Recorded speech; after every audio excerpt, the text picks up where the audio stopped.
Саламатсыңар урматтуу окуучулар. Кыргызстандын жана дүйнөнүн тарыхы сабагы боюнча 6-класстын материалында берилген Дабан мамлекети деген теманы мен Мурзаев Сүйүнали силер менен биргеликте талкуулайбыз. Сабактын максаты тарыхый картаны пайдалануу менен байыркы цивилизациялардын ордун, алардын жаратылыш шарттарын жазып бере алат экенбиз.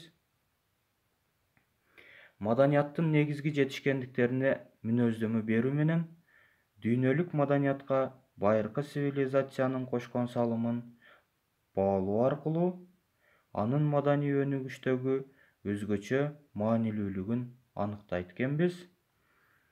Тарыхка объективдүү көз караш менен анализ берүүгө калыптанат экенбиз. Алгач эле үй тапшырманы текшерүү максатында силерге дал келтиргиле тапшырмасы берилген. Бул жерде тарыхый жерлер, алардын жайгашкан орду жана тарыхый мааниси менен дал келтирет экенбиз. Тарыхый жерлер Чигучен, Балхаш, Жетису деп аталып турат. Окуп чыгабыз дагы, дал келтиребиз. Дал келтирүү үчүн 30 секунд убакыт берилет.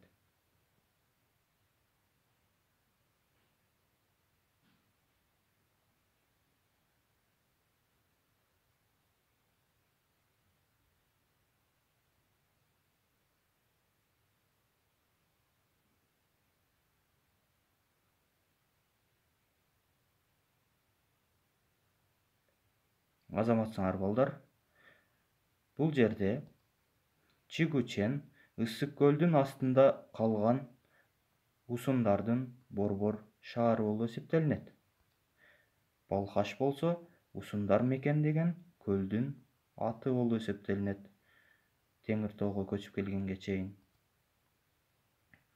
Жетису усундар басып келгенге чейинки юеччилер жашаган аймак болуп эсептелинет. Анда сабагыбызды баштадык. Дабан мамлекетинин аймагы жана калкы. Дабан биздин заманга чейин 3-1 кылымдарда Фергана өрөөнүндө түзүлгөн мамлекет. Фарсы жазма булактарында, Паркана Кытай жылнаамаларында Дайюан, Дабан деп аталган. Мамлекеттин 70-тен ашык шаарлары болгон.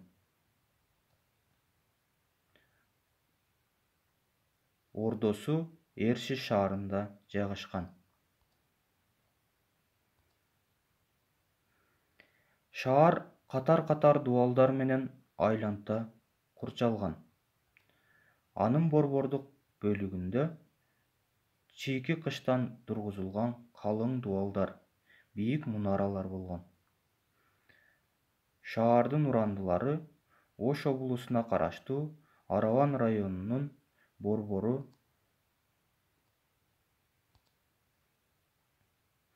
Араван кыштагына жакын жерден табылган.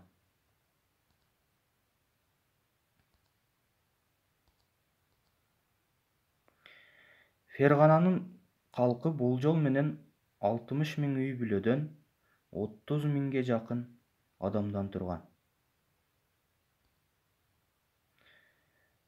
Сырт келбеттери боюнча алар европейттерге окшош эле. Кытай булактарында дабандыктар көздөрү чүңкүл, сакалдары коюу адамдар деп сүрөттөлөт. Мамлекетти башкарган падыша дөөлөттүү адамдардан түзүлгөн Аксакалдар кеңешине таянган. Аксакалдар кеңеши падышаны тандаган же алмаштырган, согуш жана тынчтык маселелерин чечкен. Паркана жана Дабан аталыштарынын түпкү мааниси ажайып кооз жер дегенди түшүндүрөт. Дабандын чарбачылыгы. Калкы негизинен дыйканчылык менен кесиптенишип, күрүч, Buğday, жүзүм, пахта, беде сыяктуу өсүмдүктөрдү өстүрүшкөн. Өзгөчө жүзүмдүн мыкты сортунан узак убакытка чейин сактала турган сапаттуу шараптарды даярдашкан. Дабанда отурукташкан мал чарбасы да өнүккөн.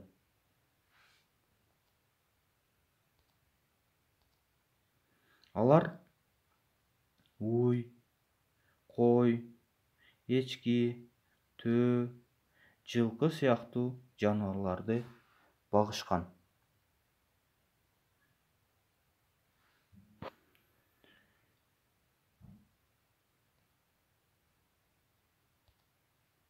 Даван мамлекети өзүнүн аргымактары менен дүйнөгө даңазаланган.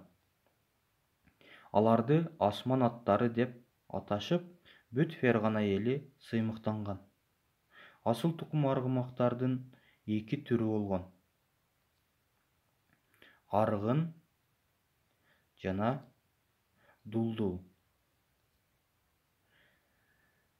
Сымбаты, сыны, турпаты, күлүктүгү жана чуркаган учурда тер ордуна кан чыгып тургандыгы менен өзгөчө айырмаланган.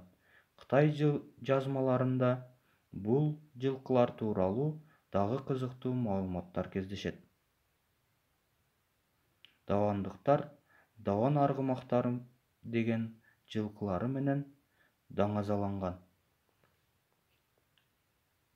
Айрым тарыхый маалыматтар боюнча даван аргымактары өзгөчө шартта асыралган. Аткана 3 катар дубал менен курчалган.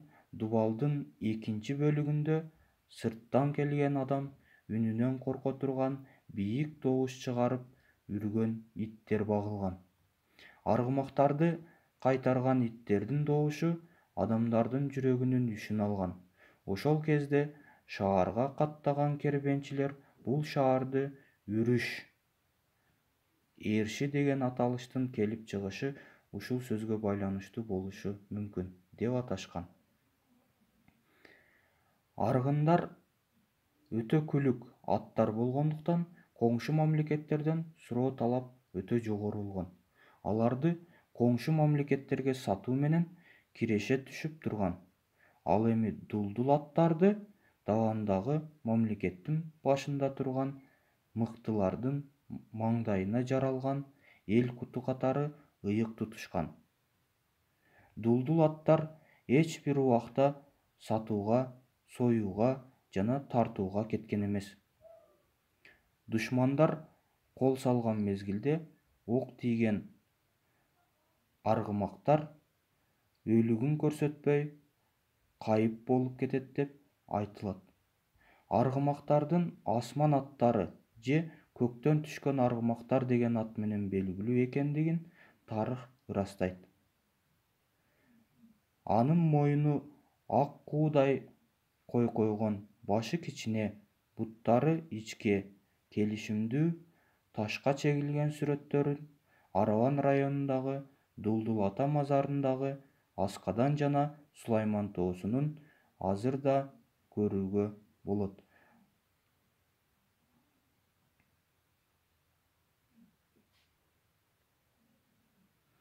Кытай жазма булактарында Россия Федерациясынын Илимдер Академиясынын Санкт-Петербург шаарындагы Чыгыш институтунун архивдик кол жазмалар фондунда даван аргымактары жөнүндө кеңири маалыматтар бар.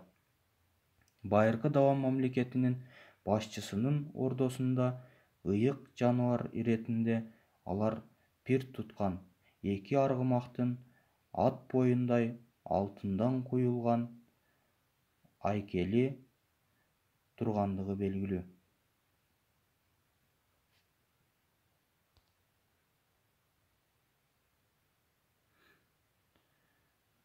Даван Кытай мамилелери.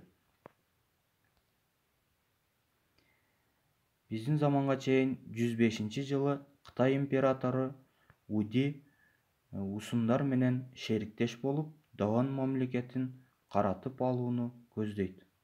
Ал өзүнүн Жаңчиен аттуу тыңчысын элчи катары даванга бир нече ирет жөнөтүп, ал аркылуу күлүк аргымактар жөнүндө кенен маалымат алып турган. Кытайлыктар элчилер аркылуу атайын аргымактарды сураткан. Элчи өзүнүн элчилик милдетин гана аткарбастан тыңчылык да кылган.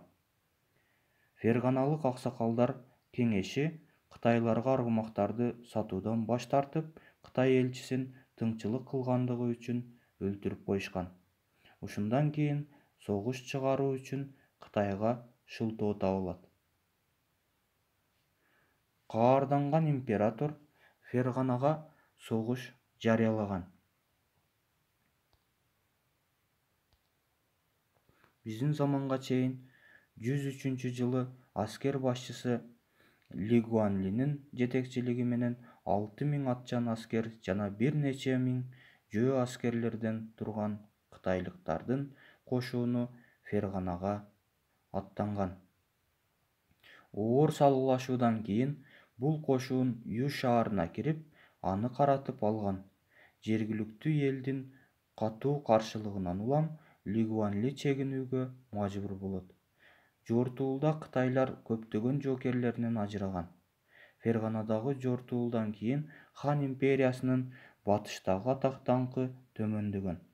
Ошондон улам Кытай императору багынбас мамлекетти биротоло талкалап, коңшу мамлекеттерге да сес көрсөтүп коюуну максат кылат.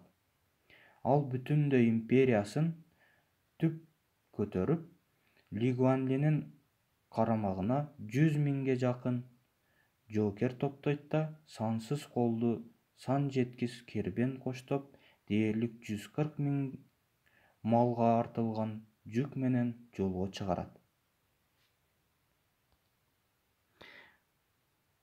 Биздин заманга чейин 101-жылы императордун кошуну Эрши шаарына жетип, аны курчоого алат.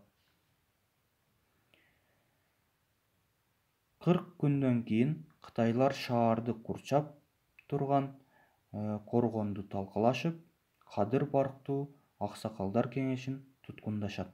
Шаарды коргоп турган Мугуа падышанын колу чегинүүгө аргасыз болот.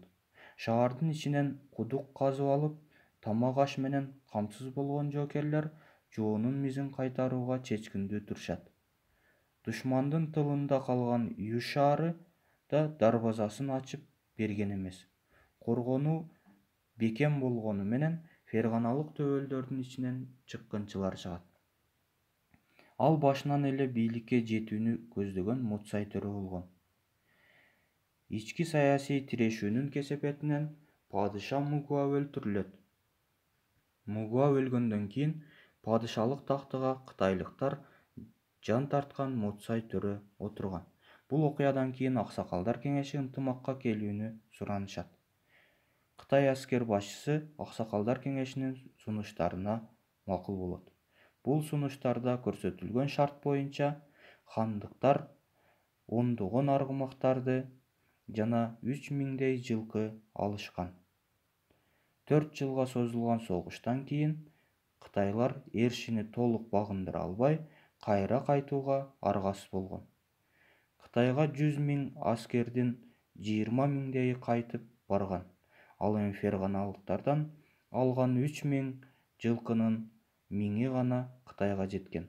Аксакалдар кеңеши падыша Муцайды чыккынчы катары күнөөлөп, өлүм жазасына тарткан.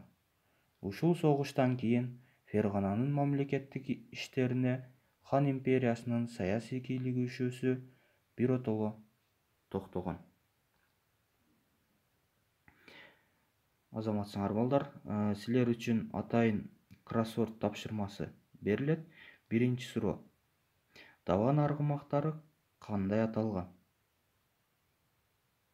Азаматсыңар балдар. Бул албетте Дулдул деп аталган. Экинчи суроого көңүлүңөрдү бурабыз. Даван мамлекетинин башкаруучусу ким болгон? Албетте бул Мугуа болчу. Үчүнчү суроого көңүлүңөрдү бурабыз. Давандыктар аргымактардын сүрөттөрүн каерге тартышкан? Албетте аска беттерине тартышкан. үйгө тапшырмалар бар балдар. Бул жерде сөздөрдүн маанисин түшүндүргүлө, өзүңөрдү текшергиле, карта менен иштегиле, сүрөттөргө баяндама бергиле, ойлонгула жана талкуулагыла деген тапшырмалар берилет. Көңүл бурганыңар үчүн чоң рахмат. Саламатта калгыла.